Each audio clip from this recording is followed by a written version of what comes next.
শর্টে বলতে হলে কোনো হয় নাই। শর্ট নাই।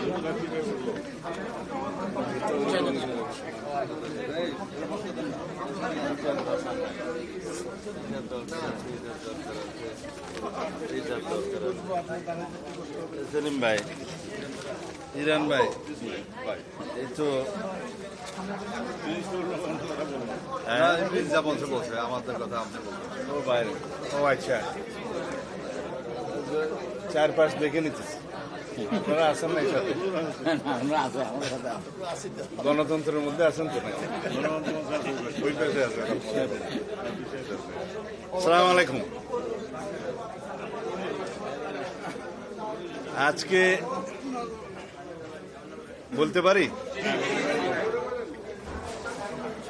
আজকে নির্ধারিত আলোচনার জন্য 3টা বিষয় ছিল আমাদের টেবিলে। একটা হচ্ছে প্রধানমন্ত্রীর মেয়াদ, দ্বিতীয় হচ্ছে সংবিধানের মূলনীতি সংক্রান্ত, আর তৃতীয় বিষয়টি আলোচনা হয় নাই, সেটা হচ্ছে নির্বাচনী এলাকা নির্ধারণের জন্য, মানে ডিলিমিটেশন প্রসেসের জন্য আলাদা একটা অথরিটি গঠনের বিষয় আলোচনায় ছিল। এটা আজকে আলোচনা হয় নাই।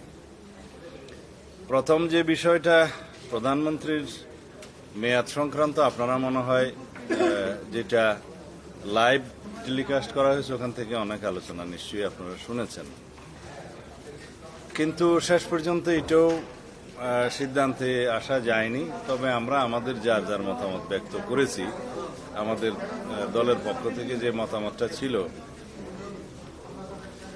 আমরা লিখিত প্রস্তাবে এবং আমাদের 31 দফার মধ্যে লিখিত প্রস্তাবের মধ্যে যা ছিল সেটা আমরা পুনরুল্লেখ করেছি।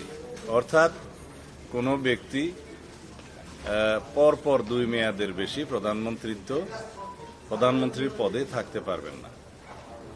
সেটা আমরা বলেছিলাম, এটা যে not more than 2 consecutive terms. এখানে মেয়াদটা নিয়ে সবসময় বিভিন্ন রকমের ব্যাখ্যা এসছে এবং কারো কারো প্রস্তাবের মধ্যে 2 বার এসছে, কারো কারো এই বারের ক্ষেত্রে একটা ব্যাখ্যা হচ্ছে যদি একজন ব্যক্তি প্রধানমন্ত্রী হিসাবে একবারের জন্য, সাপোজ 3 মাস মেয়াদের জন্য প্রধানমন্ত্রী হলেন, 3 মাস পরে মেজরিটি পার্টি আরেকজনকে প্রধানমন্ত্রী করলেন, তারপরে হয়তো আগের জন আবার প্রধানমন্ত্রী হলেন, তাহলে তার 2 বার পূরণ হয়ে যায়। এই 2 বার বা 3 বার 5 বারও 1 বছরের ভিতরে কেউ প্রধানমন্ত্রী হতে পারেন। সুতরাং বার নিয়ে এই ব্যাখ্যাটা সঙ্গত কারণেই যথেষ্ট নয়। আর মেয়াদের ক্ষেত্রে আমরা যে মেয়াদের কথাটা মাথায় রেখে এই প্রস্তাবটা করেছিলাম, সেটা হচ্ছে সাধারণত ধরে নেওয়া হয় সংসদের মেয়াদ যেহেতু 5 বছর নির্ধারিত, এবং 5 বছর সেই সংসদ বহাল থাকবে কিনা সেটা সংসদের উপরে নির্ভর করে। সেটা 2 বছর পরেও ডিজলভ হতে পারে বা 4.5 বছর পরেও ডিজলভ হতে পারে, মেয়াদ ওখানে শেষ হয়। কিন্তু আমাদের এখানে সংবিধানে উল্লেখ আছে যে সংসদ 5 বছর মেয়াদি। সেই হিসাবটা মাথায় রেখে আমরা পরপর 2 বারের বেশি 2 মেয়াদের বেশি প্রধানমন্ত্রী যে কোনো ব্যক্তি হতে পারবে না, সেটা আমরা প্রস্তাব দিয়েছিলাম। কিন্তু এখানে অনেক ব্যাখ্যা আছে। পরপর একই ব্যক্তি 2 বারের বেশি প্রধানমন্ত্রী হবেন না, তার মানে এখানে বিভিন্ন ক্ষেত্রে ব্যাখ্যা এসছে যে পরপর 3 বার হবেন না, সেটাও ঠিক।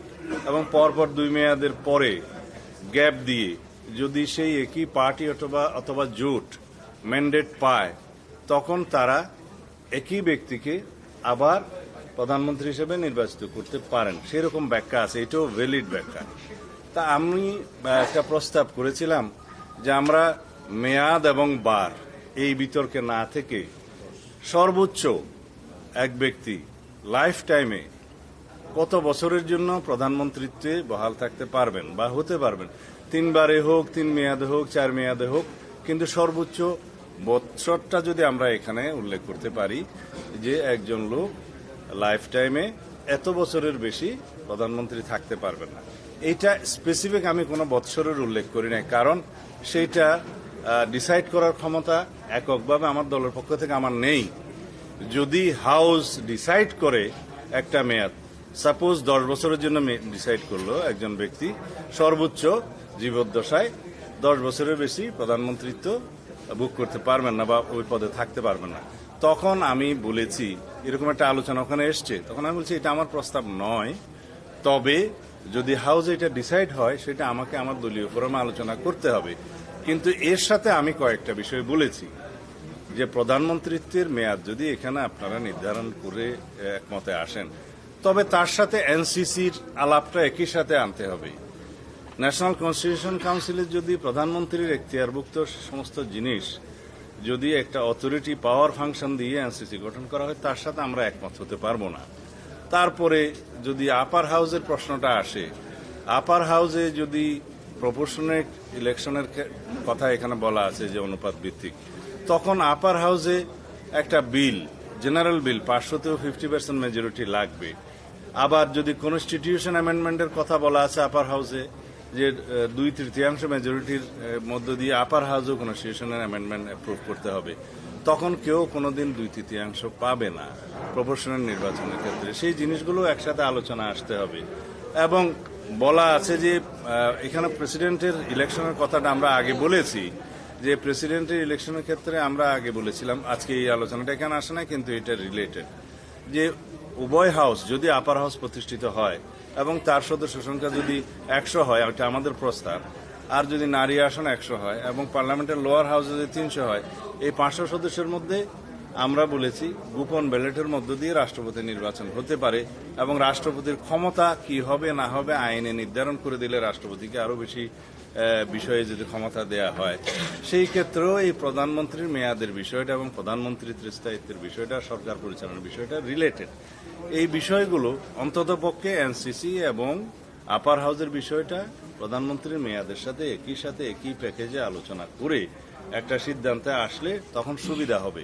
কারণ আলাদা আলাদাভাবে প্রত্যেকটা বিষয় যদি আমরা ডিসাইড করতে যাই, পরে আবার এনসিসি ফরমেশনের ক্ষেত্রে যদি আবার একই শর্ত থাকে বা করতে হয়, তখন আমরা সেই সাথে একমত হতে পারবো না। আবার আপার হাউসের বিভিন্ন বিষয়ে যদি সবাই দ্বিমত হয়, তখন একসাথে হতে পারবো না। সুতরাং জিনিসগুলো রিলেটেড। তখন একটা সিদ্ধান্ত হয়েছে যে আগামী 2 দিন বিরতি থাকবে, এর ভিতরে দলের মধ্যে আলোচনা করে এই বিষয়গুলো যার যার দলীয় অবস্থান থেকে এসে সিদ্ধান্ত আকারে জানাবেন, তারপরে হাউসে আলোচনা করে এই প্রধানমন্ত্রীর মেয়াদ সংক্রান্ত বিষয়ে সিদ্ধান্ত নেওয়া যাবে। এটা হচ্ছে এক। দ্বিতীয় বিষয় যেটা আলোচনা হয়েছে সেটা হচ্ছে সংবিধানের মূলনীতি। সংবিধানের মূলনীতি প্রশ্নে আপনারা জানেন রাষ্ট্র পরিচালনার মূলনীতি এইভাবেই বলা আছে, এবং রাষ্ট্র পরিচালনার মূলনীতি আর্টিকেল 8, 9, 10 এবং 12 এই ধারাগুলো আর্টিকেলগুলো উল্লেখ করা আছে। এইখানে সংস্কার কমিশনের প্রাথমিক প্রস্তাবে ছিল এই আর্টিকেলগুলো বিলুপ্ত করা হোক, এবং তার বিকল্প হিসেবে ওনারা কিছু বিষয় উল্লেখ করেছিলেন। তার মধ্যে আমাদের লিখিত প্রস্তাব এবং পরবর্তীতে আলোচনার প্রেক্ষিতে আলোচনার মধ্যে যেটা এসেছে, সিদ্ধান্ত নয়, যে সাম্য, মানবিক মর্যাদা এবং সামাজিক সুবিচার, এই বিষয়গুলো। আজকে বসে আরো একটা শব্দ দেখলাম, গণতন্ত্র। তা এখন এই 4টা বিষয় সংবিধানের মূলনীতিতে যুক্ত করা যায় কিনা বা উল্লেখ করা যায় কিনা। এখন মূলনীতি ডিসাইড করবে কিভাবে? আমাদের এখানে হাউজে যারা আলোচনা করেছেন তারা কেউ পঞ্চদশ সংশোধনীতে যেভাবে আছে তার পক্ষে। আমরা স্পষ্টতই বলেছি যে আমরা এই পঞ্চদশ সংশোধনীটা হাইকোর্টে যেভাবে চ্যালেঞ্জ হয়েছে এটার বিলুপ্তি আমরা চেয়েছি। এই পঞ্চদশ সংশোধনীর পুরো অংশ, তার মধ্যে এই মূলনীতিগুলো আছে। যদি সেটা ডিলিট হয়, হাইকোর্ট থেকে যে রায়টা এসছে তাতে হয়েছে যে কিছু কিছু বিষয় ওনারা ডিসাইড করেছেন, বাকি জিনিসগুলো পরবর্তী নির্বাচিত পার্লামেন্টের উপরে ছেড়ে দিয়েছেন। তার মানে দাঁড়াচ্ছে এই মূলনীতিগুলো পরবর্তী নির্বাচিত পার্লামেন্টের উপরে ছেড়ে দিয়েছেন, এবং যখন জুডিশিয়ারি লেজিসলেচারের উপরে এটা রাইট দিয়েছেন বা অলরেডি রাইট আছে কনস্টিটিউশনে, সুতরাং সেটা পার্লামেন্টে ডিসাইড হবে, এটাই স্বাভাবিক। সেই পার্লামেন্টে আলাপ আলোচনার ভিত্তিতে মূলনীতি যেভাবেই ডিসাইড হয় সেটা গৃহীত হবে। এখন সেই মূলনীতির প্রেক্ষিতে যারাই এখানে দ্বিধাবিভক্ত, আমরা চাই পঞ্চম সংশোধনীতে যেভাবে মূলনীতিটা উল্লেখ আছে, অর্থাৎ পঞ্চদশ সংশোধনীর পূর্বের অবস্থা, সেই জায়গায় আমরা বহাল থাকতে চাই, এবং সেখানে আল্লাহর উপর আস্থা বিশ্বাস আছে, সেখানে ধর্মনিরপেক্ষতা নাই, এই বিষয়গুলো আমরা ক্লিয়ার করেছি। তার সাথে যদি আমরা ম্যান্ডেট প্রাপ্ত হই, তাহলে আমরা এগ্রিড হয়েছি যে সাম্য, মানবিক মর্যাদা, সামাজিক সুবিচার এবং সাথে গণতন্ত্র, এই শব্দগুলো আমরা ওখানে অ্যাড করব। এই রাষ্ট্রীয় পরিচালনা মূলনীতির মধ্যে। কিন্তু এখানে যথেষ্ট বিতর্ক হয়েছে যে এইগুলো সংযুক্ত হবে না, উল্লেখিত হবে, আগের মূলনীতি বহাল থাকবে না, পঞ্চম সংশোধনীটা মূলনীতি বহাল থাকবে। এই বিষয়ে বিস্তর আলোচনার পরেও একমত হওয়া যায়নি। তবে আমাদের অবস্থানটা আমি আপনাদের সামনে জাতির কাছে আবার পরিষ্কার করি, এগুলো অনেকবার আমরা আলোচনা করেছি। আমরা সংবিধানের মূলনীতি প্রশ্নে পঞ্চম সংশোধনীতে যেভাবে গৃহীত হয়েছে সেই জায়গায় আছি। ওখানে বিসমিল্লাহির রহমানির রহিম আছে, ওখানে মহান আল্লাহর উপর আস্থা এবং বিশ্বাস আছে, ওখানে ধর্মনিরপেক্ষতা নেই। আমরা সেই প্রস্তাবনার বিষয় এখানে আসছে না, তারপরে এটা প্রস্তাবনারও কিন্তু অংশ বললাম। রাষ্ট্র পরিচালনা মূলনীতির মধ্যেও এগুলো এসছে। তো সুতরাং আমরা পঞ্চম সংশোধনীতে গৃহীত সেই সমস্ত প্রস্তাবের সাথে একমত, এবং পঞ্চদশ সংশোধনীর পূর্বের অবস্থা অর্থাৎ পঞ্চদশ সংশোধনীর যেটা আছে সেটা আমরা মানি না। এখন তার সাথে আমরা যুক্ত করব এই 4টা শব্দ। তো অনেক আলোচনা এসছে, একটা আর্টিকেলে উল্লেখই আছে গণতন্ত্র এবং মানবাধিকার প্রশ্ন। এখানে রাষ্ট্র মূলনীতির পরিচালনার মধ্যে আপনারা পাবেন, এইটা আপনারা পাবেন আর্টিকেল 11-এ। সেটা যেহেতু গণতন্ত্র এবং মানবাধিকার উল্লেখ আছে, আবারও গণতন্ত্র শব্দটা রাখতে হবে কিনা সেই বিষয়ে একটা প্রস্তাব হচ্ছে যে রাখা অসুবিধা নেই। তা আমি বললাম গণতন্ত্র প্রত্যেক জায়গায় রাখলো, 2বার রাখলো, 3বার রাখলো, আমাদের ভিন্নমত নাই, রাখা যেতে পারে। এই বিষয়গুলো এখনো ডিসাইড হয়নি। এখন আমাদের প্রস্তাবটা আমরা বললাম, আমরা কিসে একমত বা আমাদের প্রস্তাবটা কি সেটা আমরা বললাম। তো যদি জাতীয় ঐক্যমত্যে না আসা যায় তাহলে ঐক্যমত্য কমিশনের পক্ষে এই বিষয়গুলো ঐক্যমত্য হয়েছে বলে বলা যাচ্ছে না।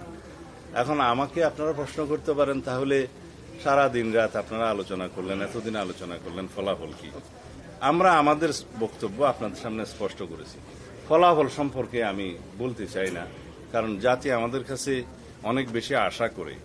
আমরা রাষ্ট্রীয় অর্থ ব্যয় করে সারাদিন আলোচনা করে একটা জায়গায় যদি পলিটিশিয়ানরা না আসতে পারি সেটা হতাশা ব্যঞ্জক হবে। সেটা আমি এখনো হতাশা ব্যক্ত করতে চাই না। আমি এখনো আহ্বান করব আমরা যেন মিনিমাম ইস্যুগুলোতে একমত হয়ে একটা জাতীয় ঐক্যমত্য সৃষ্টি করি। সেজন্য জাতীয় ঐক্যমত্য কমিশন প্রচণ্ড চেষ্টা করছে, কিন্তু এখনো সেই জায়গায় আমরা আসতে পারছি না। আমার আজকেও আহ্বান থাকবে মিনিমাম একটা জায়গায় যাতে আমরা ঐক্যমত্য সৃষ্টি করতে পারি এবং সেটা জাতিকে আমরা দেখাতে পারি, তাহলে রাজনীতিবিদদের উপরে আস্থাটা বাড়বে। সেটা আমার আহ্বান থাকবে। ধন্যবাদ।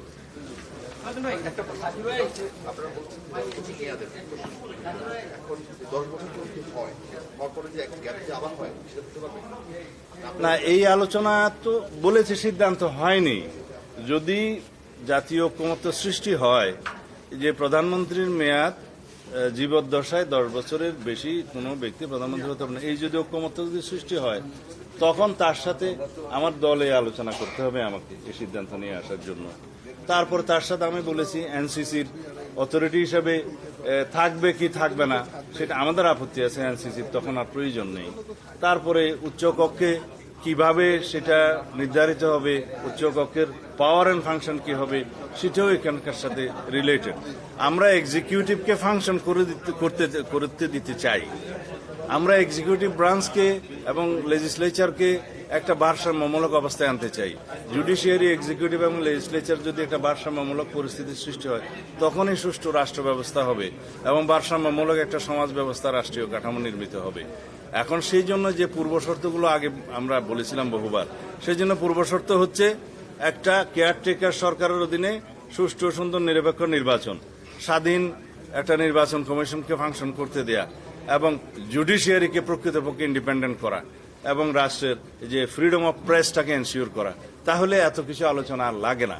আর যদি এক্সিকিউটিভকে, প্রধানমন্ত্রীকে যদি আমরা এখানেই লিমিট করে দিই তাহলে ভবিষ্যতে আর কোনো সাংবিধানিক একনায়কতন্ত্র বা স্বৈরাচার প্রতিষ্ঠা হবে না। সংসদের মধ্য দিয়ে কোনো স্বৈরাচার প্রতিষ্ঠা হওয়ার কোনো সুযোগ থাকবে না। এখন সর্বক্ষেত্রে যদি আমরা এক্সিকিউটিভের হাত পা বেঁধে দিতে চাই তাহলে এক্সিকিউটিভটা ফাংশন করবে কিভাবে? এক জায়গায় আসি যাতে এখানে সাংবিধানিকভাবে কোনো স্বৈরাচার প্রতিষ্ঠিত না হয় এবং সীমাহীন মেয়াদের জন্য কেউ যেন প্রধানমন্ত্রী না হয়, সেই জায়গায় আসি আমরা। সেই প্রস্তাব তো আমাদের আছে। ধন্যবাদ।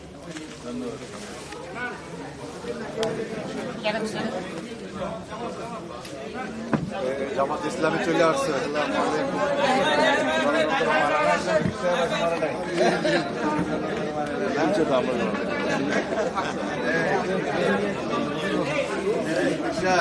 হ্যাঁ